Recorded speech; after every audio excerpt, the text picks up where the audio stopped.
I've got a new wife and a kid on the way." I was speechless at Kevin's announcement. Then, the woman next to Kevin said with a laugh, "I'm already 7 months pregnant. So, divorce him and get out before the baby is born." The woman made a shooing gesture. Naturally, I got angry. Rejecting here would only make me feel miserable. Just when I thought, might as well. Tyler chimed in. "Divorce?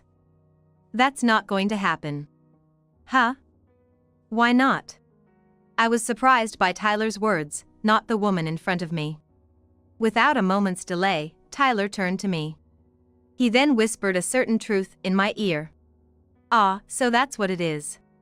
If that's the case, I can understand why Tyler would say that. But if what Tyler says is true, then there's no need for me to agree to a divorce right here. Taking my time to respond would make both the woman and Kevin suffer more. They cheated and even made a child, so a little revenge is justified, right? While I laughed inside, I bit my lip and looked at Kevin and his company with a serious face. "My name is Nancy. I work for a company that sells health food products.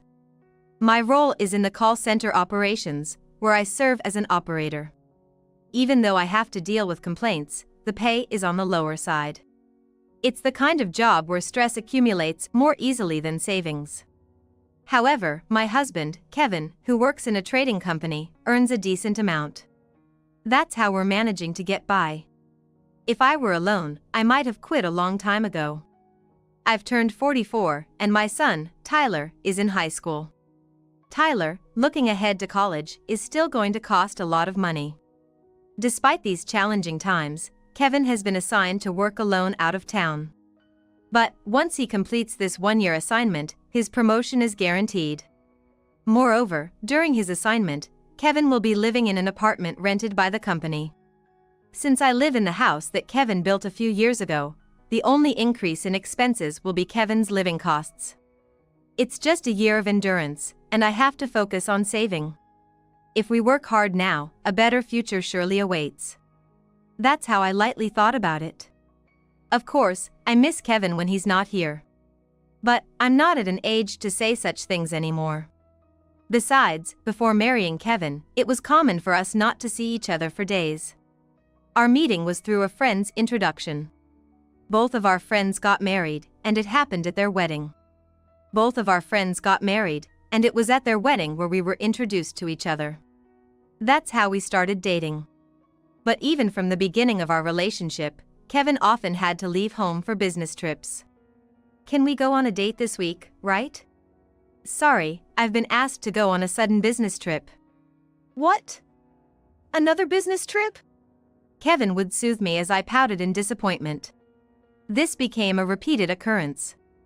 Kevin worked for a trading company and had clients all over the country. During the busy seasons, they were short-handed. I heard this explanation several times.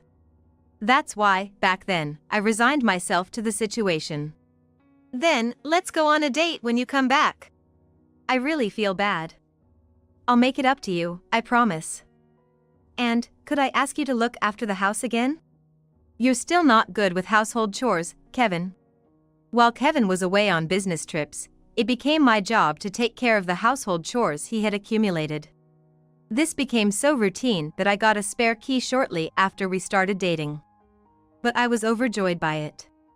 The spare key was a sign of trust and a symbol of our relationship as a couple. However, we ended up getting married while still in this kind of relationship. Because of that, Kevin dumped all the household chores on me. He showed no signs of helping on his days off. Even after our son, Tyler, was born, nothing changed. I tried to at least get him involved in parenting. But he refused, saying he was too tired from work. I was disappointed, but he was serious about his job. He did contribute financially to the household.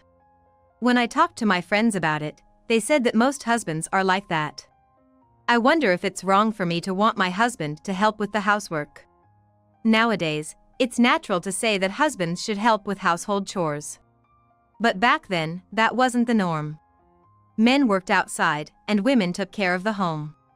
It was a world where such excuses were still acceptable. So, I ended up doing all the housework and parenting alone, as Kevin had asked. Talking like this might make it seem like my marriage was a failure. But I don't think that way. Because there were good things about getting married too. Especially, the fact that Kevin's business trips significantly decreased. One reason was that Kevin's boss was considerate. Another was that my colleague turned out to be the boss's wife. Apparently, after hearing my story, the boss's wife talked to him on my behalf. Because of that, Kevin's business trips really did decrease. However, Kevin seemed to be dissatisfied with this arrangement. It feels like I've been sidelined from work. They were just being considerate, right? That may be true, but it's not like I'm any help with the household chores, am I? Kevin frowned. I looked away slightly before answering. Wouldn't it be okay if you gradually learned to do some chores? But still. He didn't seem convinced. Reluctantly, I decided to wait and see. But no matter how much time passed, Kevin didn't start to help with the household chores. On the contrary, as he started spending more weekends at home, he took up golf on his own initiative. Why golf? Weren't you told by your boss to help out with the housework? Well, that's true, but my boss and clients play golf too. He started to twist logic, saying it was necessary for work advantages. If you're just going to play golf, I'll tell the boss's wife again. What? Are you going to snitch on me again? Because you won't help out. Shut up. Stop complaining. You can live because I'm working. Kevin raised his voice, and I was taken aback. He was so kind before we got married, but now that kindness is nowhere to be seen. Though, with just my income, it would be tough to get by. But even if it's the truth, there are things you should and shouldn't say. I had to make that clear to him. Thinking this, I took a somewhat forceful approach. I reduced Kevin's allowance from the next month. Why are you reducing my allowance? Why? We need to save for Tyler's education. And eventually, we want to build a house, right? But that doesn't mean you have to reduce my allowance. Kevin raised his voice. I frowned and countered. Then, help out a little with the household chores. That way, I can take on more work and earn a higher salary. What, that's? Kevin faltered. Eventually, he silently accepted it. Then, one day after a while, Kevin handed me a passbook. Here, I'm giving this to you. A bank account? Is this for saving up to build a house? Yeah. It's the money I've saved.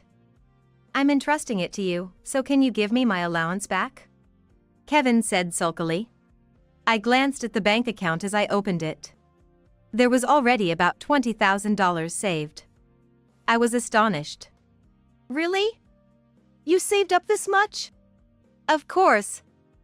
I want to take care of you and Tyler too. Thank you, Kevin. In my joy, I leaped at Kevin and promised to restore his allowance to its original amount, all in the heat of the moment. But this was all part of Kevin's strategy. I only came to realize this much later. However, that incident significantly changed our relationship. We began to cooperate in saving for our house. That being said, it didn't mean Kevin started doing household chores. He simply helped me save money. He agreed to bring lunch I made and to drastically reduce eating out. He also reduced the number of times he went golfing. Naturally, I made various sacrifices as well. Through our mutual efforts, we were able to save enough money to build a house in just a few years. By the time our new house was completed, Tyler had become a middle schooler. Tyler was doing well in both his club activities and studies, achieving top grades at school. His teacher said he could aim for one of the top high schools in the state and even aspire to a top-tier university in the future. I was truly happy. Then, just after Tyler started high school, Kevin came home from work one day with a serious look and started this conversation. Nancy, I've got some sudden news, and I'm sorry to spring this on you, but I've been assigned to work alone out of town. What? A solo assignment? Why? The thing is, Kevin explained that his work performance had been recognized, and he was going to be promoted. But a one-year solo assignment was a condition for his promotion. The company would provide a place to live, so only living expenses would be necessary. However, we had just built our house a few years ago. We still had a mortgage, and it was a challenging time financially. His boss had told him to discuss it with his family. Needless to say, I was torn. The mortgage was substantial, and we couldn't afford to live separately. Traveling back and forth on weekends would be a significant expense. Enduring just 1 year could lead to a promotion and more financial leeway. Kevin appeared keen on the idea. Despite my reservations, I decided to support him. "It's just a year. We'll manage." "But the mortgage." "Don't worry. I'm also working." "Thank you, Nancy." That's how I came to send Kevin off. Yet, once apart, unexpected difficulties arose. Often, Kevin wouldn't answer my calls. "You didn't pick up yesterday, what's up?" "Sorry, was caught up with work." "Are you okay?" "Any problems?" "I'm fine, really. Just no time to clean up." Kevin chuckled, somewhat embarrassed. I sighed in exasperation. Maybe I should come over and help clean on my day off? No, that's fine. Becoming noticeably flustered. That seemed odd. "Is there something you're not telling me?" "No, it's not that. Just think of the travel expenses."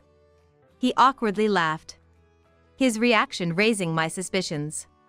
Was he hiding something, or perhaps there was a reason he didn't want me visiting? My thoughts raced, quickly landing on the possibility of infidelity. Given his remote assignment, it was easy for him to step out, and I'd be none the wiser. I'd be willing to overlook a harmless night out. But actual cheating was another matter entirely, one I couldn't let slide. I couldn't forgive that. Despite feeling unsettled, with no evidence at hand, I let it go for the day. Yet, the unease in my heart didn't vanish. I spent my days engulfed in this unease. Then, as Kevin's year of solo assignment was nearly up, I came home from work to find the lights on unexpectedly. Tyler should have been late due to club activities. So, who could it be? With caution, I opened the front door. There were Kevin's familiar shoes in the entrance. But, there were also women's shoes that I didn't recognize. A bad feeling started to creep in. I hurried to the living room. "Welcome back, Nancy." Kevin was there in the living room. Beside him was an unfamiliar young woman. "I'm back, but who is she?" Just then, Tyler's voice came from the entrance.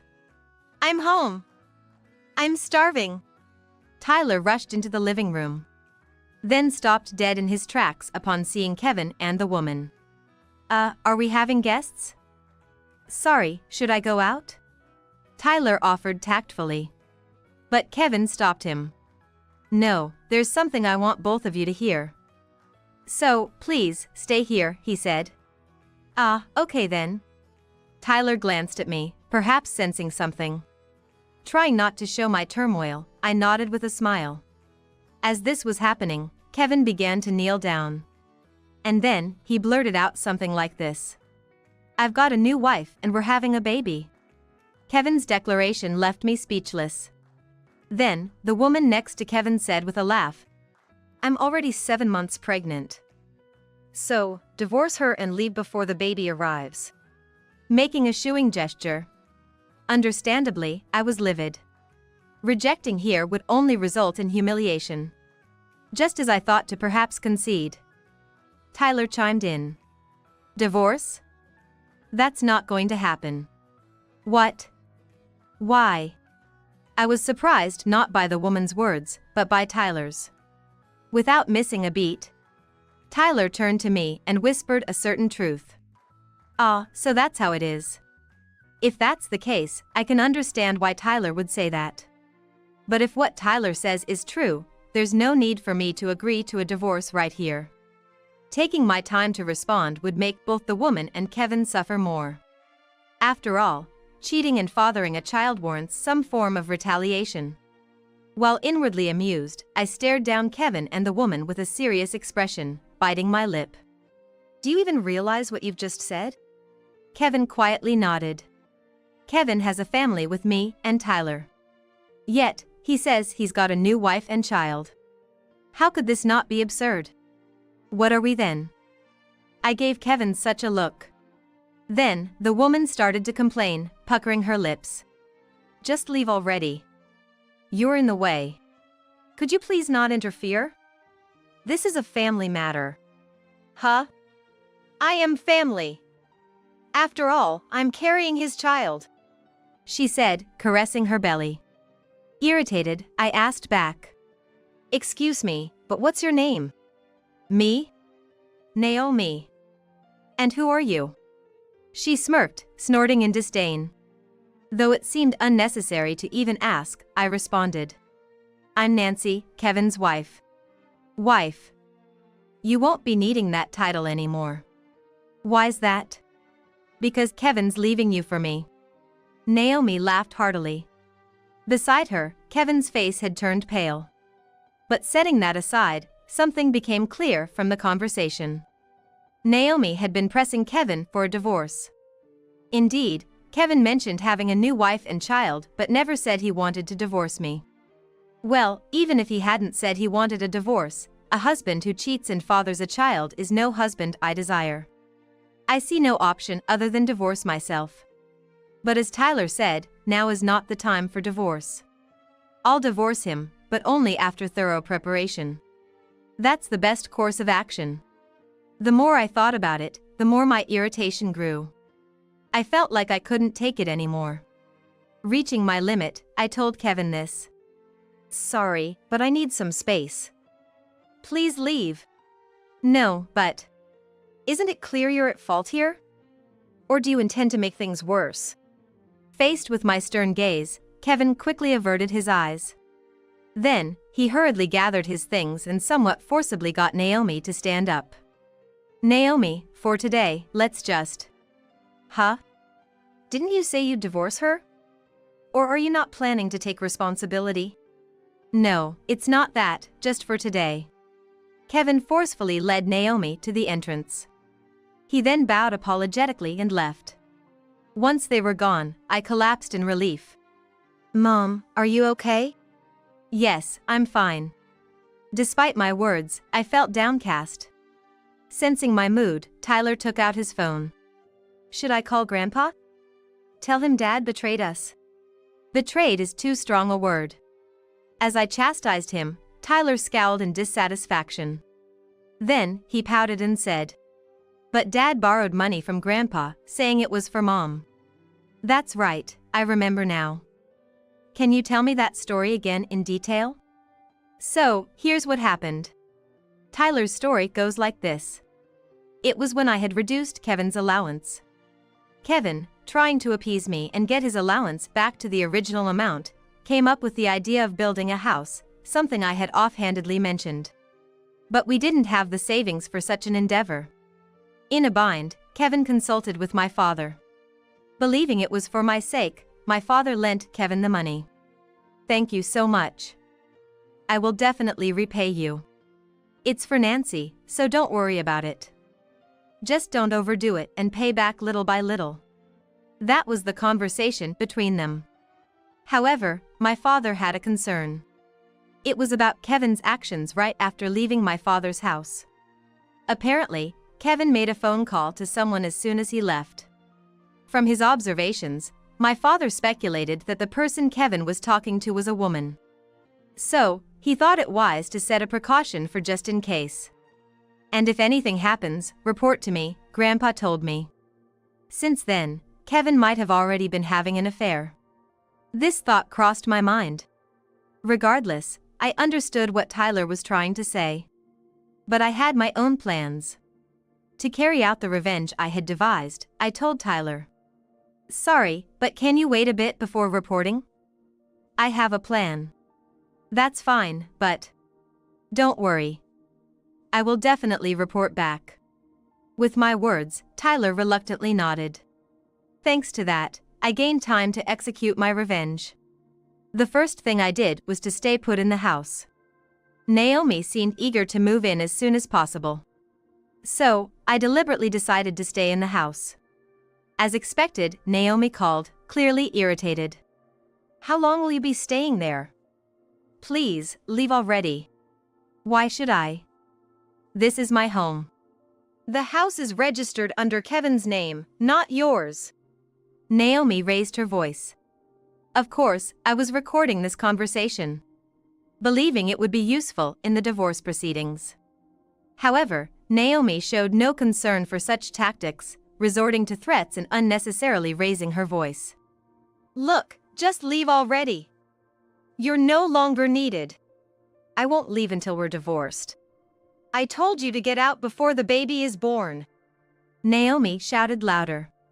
I let out a deliberate sigh. If that's all you've called about, I'm ending this call. But the conversation isn't over. Naomi started to say something, but I hung up the phone. Tired of the hassle, I immediately set her number to block. Perhaps frustrated by my response, Naomi took drastic action. The next day, as I left the house as usual, I noticed a strange smell wafting through the air. What's this smell? Like garbage. Covering my mouth with a handkerchief, I stepped outside the gate. And then, I was stunned. Garbage was scattered all over the front of my house. Passers-by were also wrinkling their noses in disgust. What is this? Even as I muttered, Naomi's face came to mind. So, she's resorting to force, huh? I clenched my fist and went back inside the house. I brought out the cleaning supplies and started tidying up immediately. If that's how it's going to be, I'll make my next move. Forced into unexpected chores before work, I was utterly infuriated. However, my next move would take time. While I was preparing, the garbage continued to be scattered. Even the walls of the house were vandalized with graffiti. Dealing with these issues became part of my daily routine. Meanwhile, my exhaustion was mounting. If this continued, it could affect my job. I was pushed to that point. Reluctantly, I decided to move out. I hate to say this over the phone, but Tyler and I are leaving that house. Really? Kevin's voice sounded almost cheerful. Needless to say, it irritated me even more. Huh? What's there to be happy about? I'm being harassed by someone, you know? Ah, right. I forgot about that. Regardless, make sure you settle things. Kevin feigned ignorance. Settle things, what do you mean? There's something you need to tell my father, isn't there? Come to my parents' house this Sunday. Okay, I said in a slightly lower voice, but Kevin ended the call without responding. Then, on Sunday, Kevin came to my parents' house alone, visibly tense, his face pale. As Kevin took a seat, my father began to speak. Kevin, it's been a while. It has, I apologize for not visiting sooner. So, Nancy tells me you've got a new wife and child on the way? My father inquired, prompting Kevin to look down. I had only shared the facts. And yet, looking down, he seems to be aware that he has done something wrong. Why don't you say something? Say something. When my father raised his voice, Kevin got down on his knees on the spot. I am truly sorry for what happened. It is all my fault. No need for excuses. Did you have an affair? Answer clearly. Yes. I am sorry. Kevin got down on his knees and rubbed his head on the floor. Kevin rubbed his head on the floor and got down on his knees. You said you would take good care of her, that's why I agreed to the marriage. I'm sorry. Shut up. Enough excuses. Let's just get the money back. Father put the IOU with Kevin's signature on it on the table. At that moment, Kevin was frightened. What's wrong? Isn't that what you promised? I'm sorry, but I don't have. Then you'll have to borrow money. There are plenty of places to borrow money, aren't there? Kevin's gaze swims at his father's words. According to my father, he lent Kevin 20 million yen. It is true that it is not an amount of money that can be prepared immediately. But it is the seed he sowed. He would have to come up with the money somehow. I watched the exchange with a grin on my face. If you can't come up with the money, sell the house. I can buy it for you. My father is a real estate professional who manages apartments. If he buys the house, he should have no trouble spending it. But Kevin would never sell the house. If he did, Naomi would not be silent. There's nothing he can do about it. I watched the situation with a smile on my face. In the end, Kevin promised to borrow money from his own parents and pay my father back. On the way home, I stopped Kevin, whose shoulders slumped. Then I handed him a document. It contains the proof of your affair. Check it just in case. Kevin was peeved when I said that. Suddenly his voice became hoarse. What the hell are you doing now? I'm going to ask for alimony. That's what this is about. If you don't confirm it, you'll say something like, I don't have any proof. I won't say it. I'm not going to tell you. Kevin throws down the document. I picked it up. Even if you don't say it, she's going to say it. Naomi has nothing to do with it. It's none of her business. I'm going to ask for alimony from that person too. Kevin was startled by my words. What is he surprised about? It is a common practice to demand alimony from a partner who has been unfaithful to you. I was stunned that he didn't understand anything. Anyway, I forcefully handed the documents to Kevin and reminded him. You should talk about who is going to pay the alimony. I tapped Kevin on the shoulder. At that moment, Kevin's shoulders slumped. After that, Naomi complained to me. Moreover, she even came to my workplace. Of course, the company's security guards kicked her out. But just before she was taken out, she said, "Remember, greedy woman. Remember, greedy woman." I want to tell her, that's you. You take people's husbands, their houses, everything. However, I am not unmoved by Kevin either. In any case, we are claiming alimony through a lawyer here. I have no reason to complain because I have gone through all the proper procedures. And no matter how much Naomi complained, Kevin, who was angry with his father, would not have the energy to argue with her. You lost, I laughed inside my heart. However, things changed drastically. It was a day about a week after Naomi arrived at the office. Right after the end of the workday, my phone rang. A phone call? Who is it? It was a phone number I didn't know. Normally, I would not answer the phone, but something made me feel uneasy. So I was on the phone. Fearfully, I spoke to the person on the other end of the phone. Hello? What? Police? The caller identified himself as a police officer. I listened to the other party's story with some trepidation. According to the police officer, Tyler had gotten into trouble on his way home from school. He was not injured, but was in the middle of a dispute at a family restaurant near the high school. So he wanted me to come too. Okay, I will come immediately. I hurried to the family restaurant. When I arrived at the scene, I was shown to the office. Greeting to the waiter, I went inside. In the office were Tyler, several high school students, and a police officer. I apologized for the inconvenience. As I walked in, the person sitting on the sofa suddenly stood up. You! What kind of education are you giving your son? What? It was Naomi. I was surprised and Naomi came to me. Your son stole my wallet! Naomi shouted loudly. A policeman intervened. He separated us and told us how it happened from the beginning. Tyler asked a few of his friends to study with him because he had an exam coming up.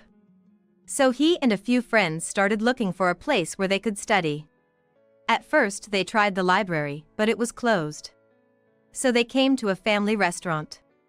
With the restaurant's permission, they started a study session at the end of the room. Since they were studying quietly, the restaurant did not see it as a problem. However, about an hour had passed since they entered the restaurant. Suddenly, a woman's loud voice echoed in the store. The waiter found that a woman was screaming that her purse was missing. The woman seemed to be Naomi. Anyway, the waiter talked to her. She claimed that her purse disappeared while she went to the restroom. So the waiter checked the surveillance camera. But there was no suspicious person around. While we were talking about this, Tyler, who was sitting next to me, came back. It seemed that Tyler had also gone to the restroom. As soon as she saw him, she started to make a fuss again. He hates me, he is the culprit. Tyler, how's it going? I'm sorry, but I don't know. You say so, but did you see it, Naomi? When I asked her with a sigh, she scoffed at me. I'm not sure what to do. I didn't see it. I didn't see anything, except that my wallet was in it. I looked at the policeman with a startled look. The policeman nodded deeply. Of course, I don't think Tyler would do such a thing. But the wallet would never go into the bag by itself. I looked back at the waiter as if to ask for help. The waiter shakes his head and tells me what's going on. From the angle of the surveillance camera, I could only see the bags they had placed next to each other. Moreover, both Tyler and Naomi were going to the restroom, and they were searching through their bags just before they did so. In other words, the camera only shows the two with their backs to the surveillance camera exploring the bags that were placed next to each other at different times. When Tyler reaches into Naomi's bag, it looks like he is only exploring his own bag. That is what they told me. When this happens, Tyler is at a disadvantage. There was nothing I could do. I was about to give up. Several high school girls came to the office. One of them held out her phone to the policeman. Actually, I was filming. Filming?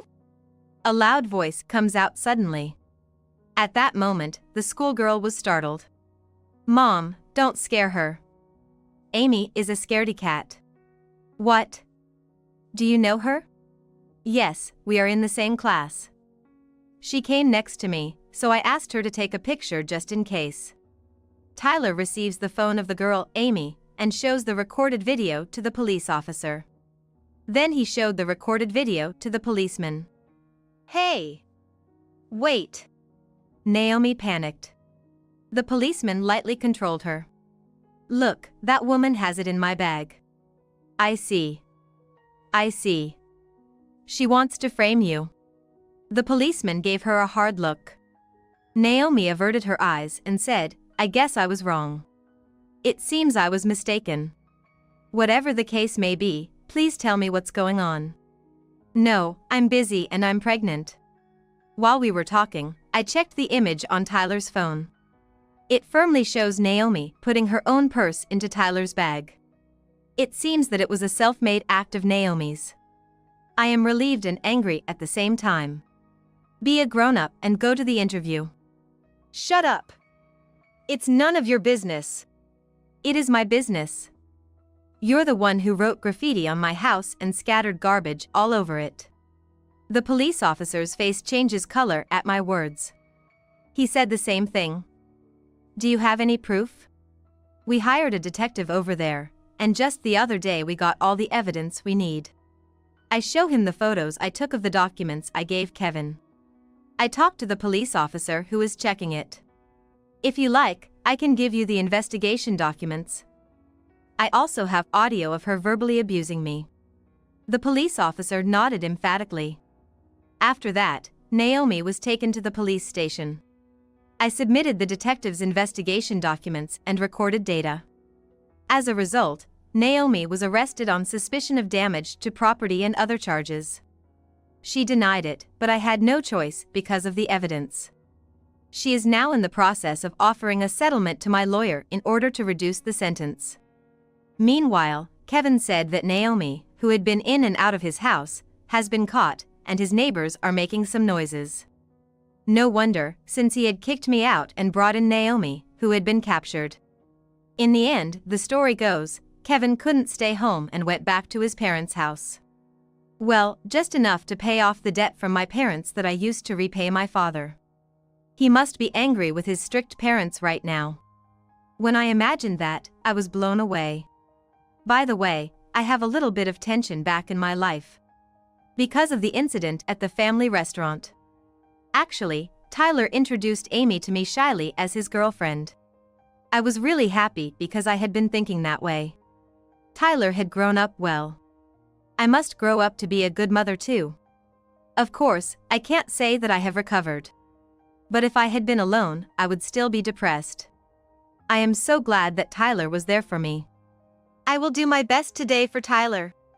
I spend my days thinking this strongly every time I see Tyler in the kitchen.